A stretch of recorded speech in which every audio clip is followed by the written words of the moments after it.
নমস্কার বন্ধুরা, আপনারা কেমন আছেন? আশা করি সবাই ভালো আছেন।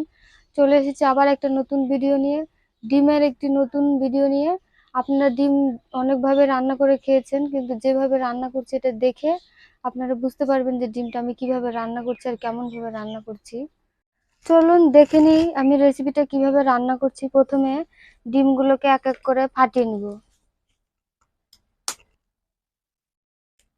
এই যে দেখুন, এক এক করে সব ডিমগুলো ফাটিয়ে নেব আমি।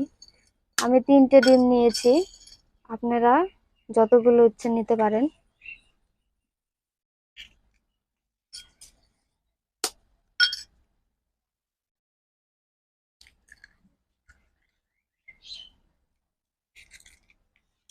হয়ে গেল। এবার আমি স্বাদ মতন দিয়ে ভালো করে এটাকে নাড়াচাড়া করে নেব, মিশিয়ে নেব লবণটার সঙ্গে ডিম।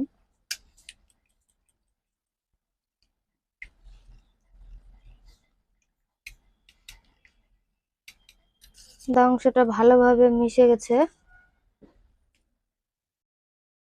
এবার আমি একটা টিফিনের মধ্যে সামান্য পরিমাণ তেল নিয়ে নিব। হাতের সাহায্যে কিংবা আপনার ব্রাশের সাহায্যেই এভাবে করে মাখিয়ে নিতে পারেন। ভালো করে মাখিয়ে নেবেন।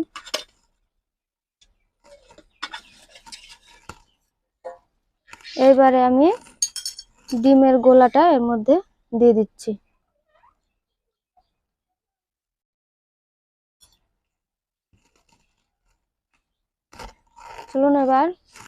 চলুন এবার কড়াইটা বসিয়ে দিয়ে, আখাটা আমার ধরে গেছে, বসিয়ে দিয়েছি কড়াইটা।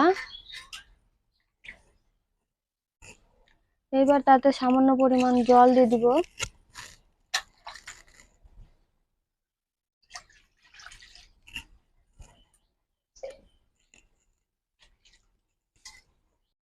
এবার একটা এরকম স্ট্যান্ড নেবেন, স্ট্যান্ডটা এই জলের মধ্যে বসাবেন। জলটা যেন অবশ্যই গরম হয়। আমার জলটা গরম হয়ে গেছে, আমি এবার এটা বসিয়ে দিচ্ছি।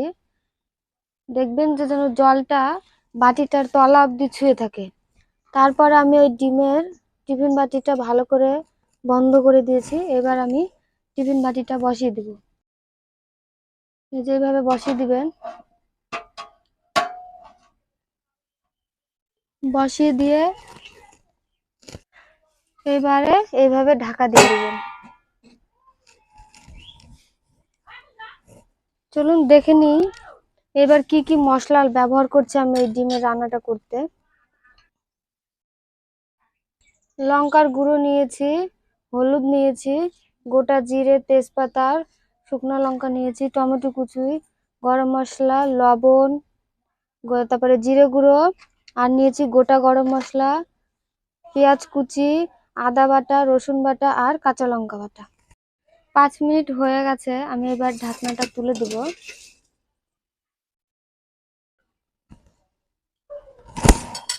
এবার আমি কড়াই শুদ্ধ নামিয়ে দেবো ঠান্ডা হওয়ার জন্য।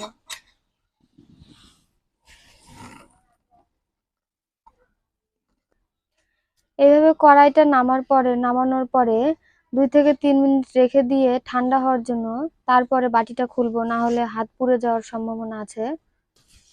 এবার আমি টিফিন বাটিটা খুলে নিব, যে দেখে নিব হয়ে গেছে কিনা। এভাবে করে হালকা করে ধরে খুলতে হবে, না হলে নইলে দেখুন জিনিসটা কি সুন্দর ফুলে উঠেছে। একটা ছুরির সাহায্যে কিংবা একটা যে কোনো কাঠির সাহায্যে এভাবে করে দেখবেন যে হয়ে গেছে কিনা। যখনই দেখবেন যে লেগে নেই, তাহলে ভাববেন যে এটা হয়ে গেছে।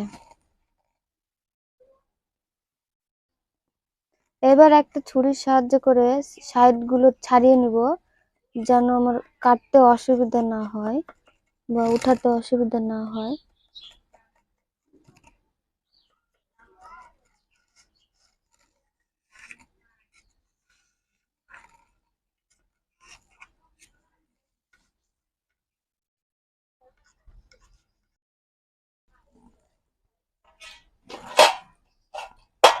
পরে এইভাবে করব। দেখুন কি সুন্দর ভাবে উঠে গেছে। এবার একটা ছুরির সাহায্যে এটাকে পনিরের সাইজ করে কেটে নেবেন। এইভাবে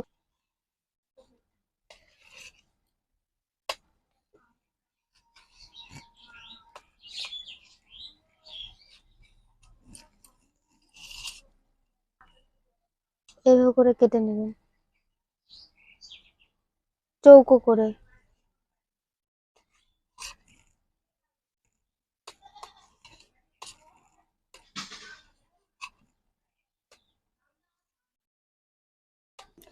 কড়াইটা আমার গরম হয়ে গেছে, এবার আমি সর্ষের তেল কিংবা সাদা তেল দিয়ে রান্না করতে পারেন, সাদা তেল দিয়েই রান্না করব।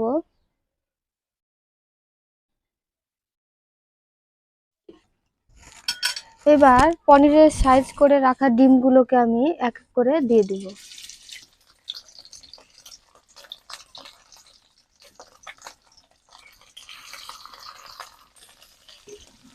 বেশিক্ষণ ভাজবো না, সামান্য একটু রং পাল্টে গেলে আমি নামিয়ে নেবো এগুলোকে। এবার আমি উল্টে দেব। দেখুন, ঠিক যখন এইরকম কালার আসবে তখনই ভাবতে হবে যে ওই দিকের গুলো হয়ে গেছে।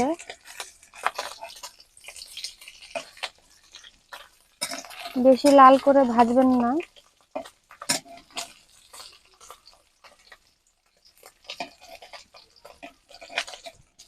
এবার আমি এক এক করে পনিরগুলোকে উঠিয়ে নেব। দেখুন কি সুন্দর হয়েছে ভাজা। এর থেকে বেশি ভাজবেন না, তাহলে খেতে ভালো লাগবে না।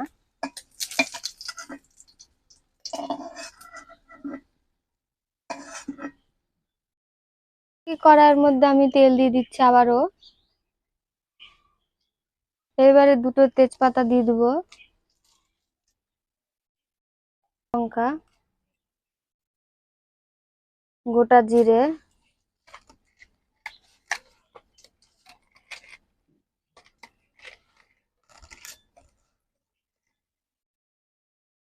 দারচিনি আর দুটো এলাচ দিয়ে এগুলো একটু ভালো করে নাড়াচাড়া করে নেব।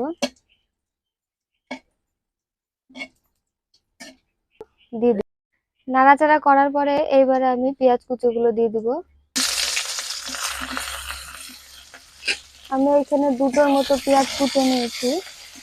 আপনারা চাইলে পেঁয়াজের পরিমাণটা বাড়াতেও পারেন, আবার কমাতেও পারেন।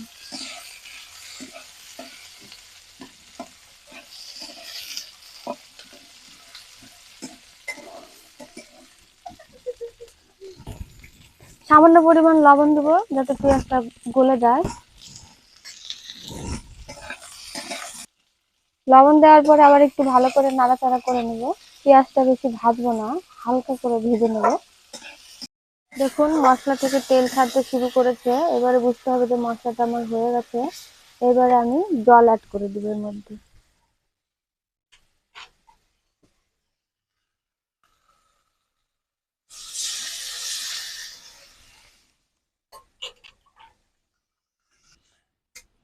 নাড়াচাড়া করে নিচ্ছি আমি। ঝোলটা ফুটতে শুরু করেছে। আর দেখুন, ঝোলটা ফুটতে শুরু করেছে। আর একটু ভালো করে ফুটলে আমি পনিরের টুকরোগুলো দিয়ে দিব। ঝোলটা ফুটতে শুরু করেছে, আমি এবার ডিম পনিরগুলো এর মধ্যে দিয়ে দিব।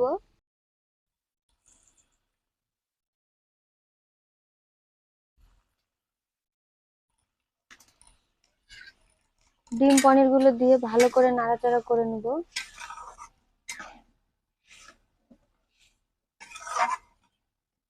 এটা আর 5 মিনিট ফুটালেই হয়ে যাবে রান্নাটা। দেখেন, ডিম পনিরের রান্নাটা আমার হওয়ার মধ্যে কত সুন্দরভাবে ফুটছে। আর একটু ফুটলেই হয়ে যাবে। অসাধারণ গন্ধ বেরিয়েছে। আবারও আমি সামান্য পরিমাণ জিরে গুঁড়ো দিয়ে দিচ্ছি, আর দিয়ে দিচ্ছি গরম মশলা গুঁড়ো। মশলাগুলো দিয়ে আমি আবারও নাড়াচাড়া করে নিচ্ছি। গ্রেভিটা আপনাদের ইচ্ছা মতো রাখবেন। আমার রান্নাটা হয়ে গেছে, আমি এবার নামিয়ে নিচ্ছি। দেখুন,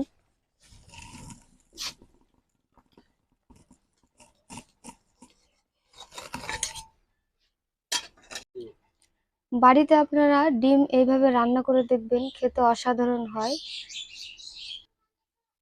আপনারা খেয়ে দেখবেন, ভালো লাগবে। আমাদের চ্যানেলটিকে অবশ্যই খেয়ে দেখবেন, ভালো লাগবে।